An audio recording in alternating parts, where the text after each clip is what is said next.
ఇప్పటి వరకు ఏంటంటే Kaveri Vemuri Kaveri travels bus accident లో 46 మంది ఉన్నారు. అందులో 19 మంది.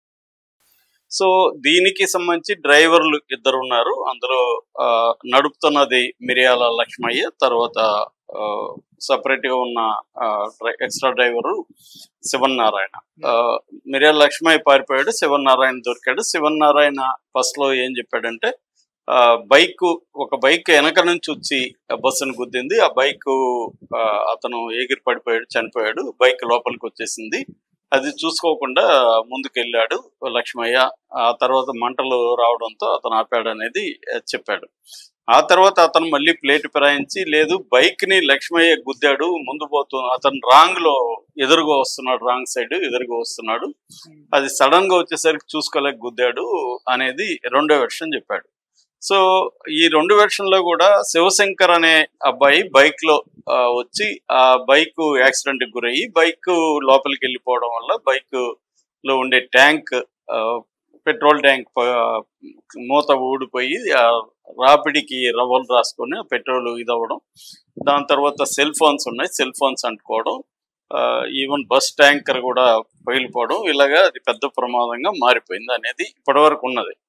అయితే అసలు ఈ శివశంకర్ ఎవరు, శివశంకర్ ఎలా యాక్సిడెంట్ జరిగింది, బస్ డ్రైవర్ చెప్తున్నది నిజమేనా? పోలీసులకు అనుమానం వచ్చింది. పోలీసులు ఏంటంటే వాళ్ళు అనేక మందిని ఇంట్రాగేట్ చేస్తుంటారు కాబట్టి ఎవరు నిజం ఎవరు అబద్ధాలు చెప్తున్నారో ఐడియా వస్తుంది వాళ్ళకి. సో అలాగా డౌట్ వచ్చి వాళ్ళు ఏం చేశారంటే శివశంకర్ వైపు నుంచి ట్రై చేస్తారు. అసలు శివశంకర్ ఏంటంటే అతని దగ్గర ఆధార్ కార్డు ఉంది, ఆధార్ కార్డును పట్టుకొని వాళ్ళ ఇంటికి వెళ్ళారు, ఇంట్లో మాట్లాడారు, అబ్బాయి ఫోన్ నెంబర్ తీసుకున్నారు.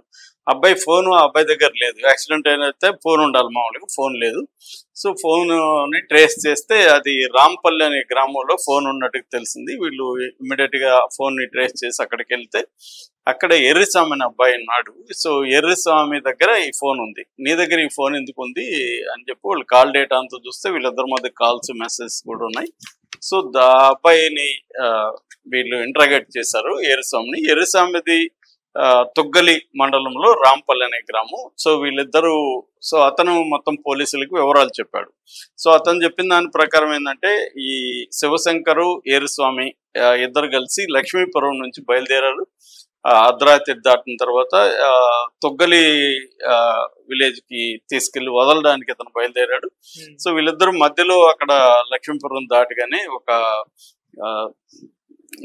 వైన్ షాప్ ఉంది, అక్కడ బెల్ట్ షాప్ అంటారు. ఆ బెల్ట్ షాపులో మామూలుగా అయితే బెల్ట్ షాపులు అంతవరకు ఉండకూడదు వైన్ షాపులు, కానీ బెల్ట్ షాపులు త్రూఅవుట్ నైట్ కూడా అమ్ముతారు. ఎందుకంటే ఇల్లు కమ్ము షాప్ ఒకే దగ్గర పెట్టుకొని వాళ్ళు ఎప్పుడు అడిగిన ఇస్తున్నారు. అలాగా వీళ్ళిద్దరు తాగారు. అక్కడ తాగి అక్కడ నుంచి పెట్రోల్ బంక్ వచ్చారు. ఆ petrol bunk Shivaprasad HP petrol bunk, అది కియా షోరూమ్ దగ్గర. సో ఆ పెట్రోల్ బంక్ వచ్చి పెట్రోల్ ఫస్ట్ లో వాళ్ళు 2:24 పెట్రోల్ బంక్ వచ్చి 6వ పంపు దగ్గరికి వెళ్ళి 6వ పంపు దగ్గర ఎవరు లేకపోతే అరిశారు. ఈ లోపల ఫస్ట్ పంపు దగ్గరకు రమ్మన్నారు. మళ్ళీ బైక్ అతను ఇట్లా ఒక చేత్తో బైక్ తిప్పి మళ్ళీ బైక్ తీసుకొని అక్కడ కూడా తడబడుతూ అక్కడికి వెళ్ళి 300కి పెట్రోల్ పోసుకొని బయలుదేరారు. అక్కడి నుంచి కరెక్ట్ గా 5.5 కిలోమీటర్ల దూరంలో అతను స్కిడ్ అయ్యి పడిపోయాడు. స్కిడ్కి కారణం ఇతను తాగి డ్రైవ్ చేయడమా లేకపోతే రోడ్డు గుంత ఉండడమా అనేది క్లారిటీ లేదు. మొత్తానికి స్కిడ్ అయ్యి అతను కుడివైపు ఉండే డివైడర్ కి గుద్దుకొని చనిపోయాడు అతను. ఈ అబ్బాయి ఏమో వెనక పిలియన్ రైడర్ అంటారు, వెనక కూర్చున్న ఎర్రిస్వామి ఎగిరి ఈ డివైడర్ మధ్యలో ఉండే గడ్డి ఉంది, ఆ గడ్డిలో పడ్డాడు. సో అతను అందువల్ల ఇతను సేవ్ అయ్యాడు, ఇతను చనిపోయాడు. దాంతో ఇతను వెళ్ళి అతన్ని చూశాడు, ప్రాణం ఉందా లేదా అని. అతనికి ప్రాణం ఉన్నట్టు కనపడలేదు, గుండెల్ని కొద్దిగా అదిమాడు ఇతను ఎర్రిస్వామి, కానీ అతను ఏం కదలట్లేదు. దాంతో అతన్ని రోడ్డు మధ్యలో ఉంటే పగకి లాగాడు. బైక్ లాగదాం అనుకున్నప్పుడు బస్సు వచ్చేసింది. ఇతను చూసి హార్న్ కూడా, అంటే బైక్ లాగబోతుంటే దూరం నుంచి హార్న్ కూడా కొట్టారని చెప్తున్నారు. ఇతను దాంతో పక్కకు వచ్చేసాడు.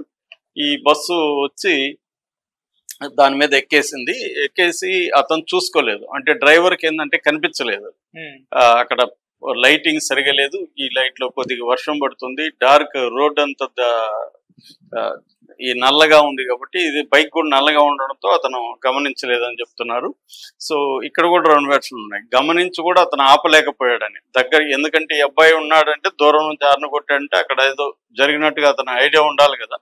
సో గమనించి కూడా దగ్గరికి గమనించాడు కానీ అక్కడ సడన్ బ్రేక్ వేస్తే ప్రాబ్లం అని చెప్పి అతను వేయకుండా దాని మీదకి వెళ్ళిపోయాడు. ఆ వెళ్ళిపోవడం ఇమీడియట్ గా మళ్ళీ కొద్దిగా ముందుకు పోయి వేసినా పర్వాలేదు, వేయకుండా అతను దాదాపు 200-300 అడుగులు లాక్కుపోయాడు. దానివల్ల మేజర్ ప్రమాదం జరిగిందని చెప్తున్నారు. సో ఇక్కడ ఏంటంటే ఈ అబ్బాయి ఇవన్నీ వచ్చి చూపించాడు. ఇప్పుడు ఎరుస్వామి ఏంటంటే ఈ బస్సు ఇది రావడంతో ఫైర్ రావడం, దాంతో ఇతను భయపడిపోయాడు. మొత్తం 2-3 అద్దాలు కొడతాం ఇవన్నీ చూశాడు అక్కడ నుంచి. ఎరుస్వామి ఒక దగ్గర నుంచి చూశాడు. చూస్తుంటే అద్దాలు కొడుతున్నారు, అరుస్తున్నారు, మంటలు లేసాయి. దాంతో తనకు భయం వేసింది. అంటే ఈ బైక్ వల్లే కదా అది జరిగింది, రేపు నేను ఇరుక్కుంటానేమో అని చెప్పి ఆ అబ్బాయి దగ్గర ఉన్న శివశంకర్ దగ్గర ఫోన్ తీసుకొని అతను పారిపోయాడు. సో భయపడి పారిపోయినట్టుగా అతను చెప్పాడు. ఇప్పుడు పోలీసులు అతను తీసుకొచ్చి మొత్తం ఎట్లా జరిగింది, ఏంటి, నుంచి ఎట్టు వస్తున్నారు, ఎక్కడ బైక్ పడింది, అక్కడ బ్లడ్ ఇదంతా కూడా ఉంది, శివశంకర్ బ్లడ్ అదంతా ఉంది.